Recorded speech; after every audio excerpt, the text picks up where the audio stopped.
जय माँ कामाख्या। आज शक्ति भवानी की जय हो। आज मैं आचार्य अशोक कुमार शुक्ला आपको कर्ण विसाखी साधना की पूर्ण प्रमाणित विधि बताने जा रहा हूँ, जो शास्त्रों में प्रमाणित है और इसके सटीक अनुभव आपको प्राप्त होते हैं। आपने भारतवर्ष में ऐसे कई साधु संत महात्मा देखे होंगे, ऐसे कई जानकार देखे होंगे जो आपको आपके भूतकाल का सब कुछ सटीक और सत्य बता देते हैं।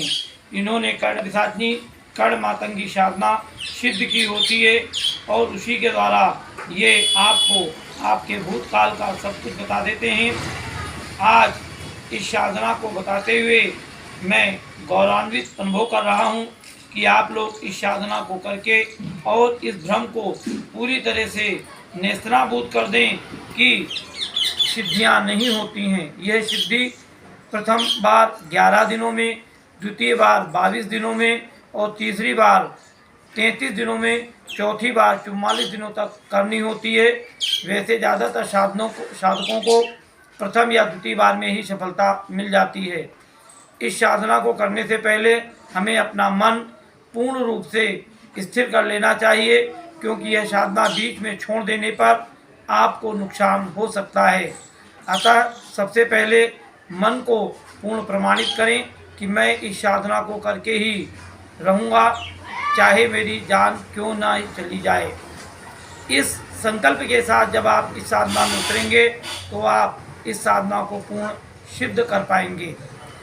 सबसे पहले अपने सामने एक पटिये पर बजोट के ऊपर पीला वस्त्र बिछावें, उसके ऊपर जल का कलश रखें, श्रीफल रखें, आम के पत्ते लगाएं, फिर अपना नाम, गोत्र, तिथि आदि को बोल करके कि मैं अमुक का पुत्र, अमुक नाम वाला कर्ण विसाखी साधना को पूर्ण रूप से सिद्ध करना चाहता हूँ।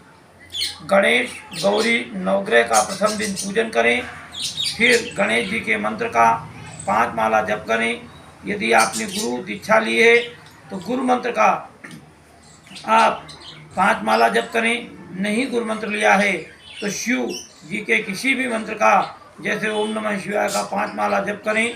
और कर्ण विसाखी साधना की आपको 15 माला जप करनी चाहिए, यह प्रमाणित है। वैसे जब तो 11 माला का है, पर हवन, तर्पण, मार्जन ये सब नहीं होने के कारण 15 माला जप करना चाहिए।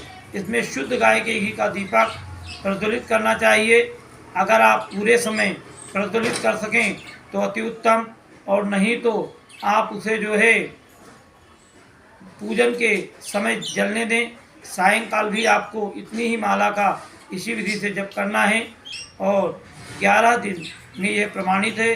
परंतु कभी कभी विषम परिस्थितियों में ये साधना 6 से 7 बार भी करना पड़ती है, और यदि कुछ अड़चनें आती हैं तो यह साधना 3 से 6 महीने का भी समय लेती है सिद्धि देने में। अब मैं आपको कर्ण विसाखी का ध्यान बताऊंगा। कर्ण विसाखी 2 स्थितियों में आपके सामने उपलब्ध होती है। कर्ण यानी कान और पिशाचिनी यानी भगवती का सबसे निम्न स्तर का स्वरूप है, जो ये आपको भगवती की कृपा से ही प्राप्त होता है। अब मैं इसका आपको मंत्र बताता हूँ।